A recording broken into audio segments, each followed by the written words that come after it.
Well, hey, and happy Easter time. Well, guess what? A very special Easter bunny sent me this cookbook, the Cadbury Cream Egg Cookbook. It's just full of exciting recipes that utilizes Cadbury Cream Eggs. And I'm going to be making an exciting one, a Cadbury Cream Egg bread and butter pudding. I'm buttering up 6 pieces of bread. I'm using Texas toast. I'm gonna cut that into triangles. I'm layering half of those on the bottom of an 8x8 baking dish. I'm gonna be chopping up some Cadbury cream eggs. These ones are imported, so I know they're gonna be better. I need half of those cream eggs dotted on the top. Sprinkle on a tablespoon of sugar. Oh yes, needs more sugar, I guess. I'm repeating with more bread, more egg, and more sugar.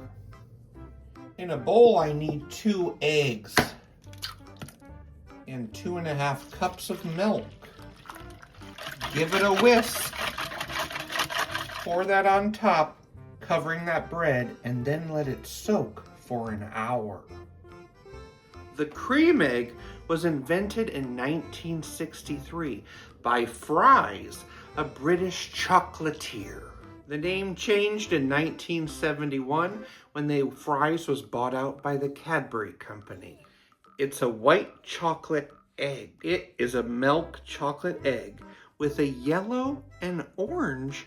It is a milk chocolate egg with a white and this is a milk chocolate egg, and this is a milk chocolate egg, and it has a white and yellow fondant filling that resembles an actual cream egg.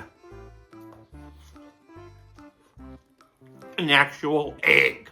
I'm gonna be cooking this at 350 for about 40 minutes. If it looks like it's starting to brown a lot, you can cover it with tin foil.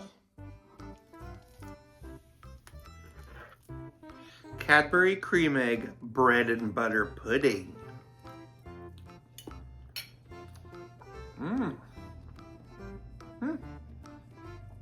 It's very puddingy, and it's very sweet. That Cadbury chocolate really sweetens it up. I thought maybe it would need vanilla or cinnamon or something, but it definitely doesn't.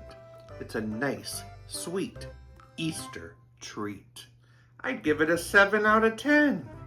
Thanks to my UK mom for this very special cookbook. Love you and happy Easter. Why do we paint Easter eggs? 'Cause it's easier than trying to wallpaper them.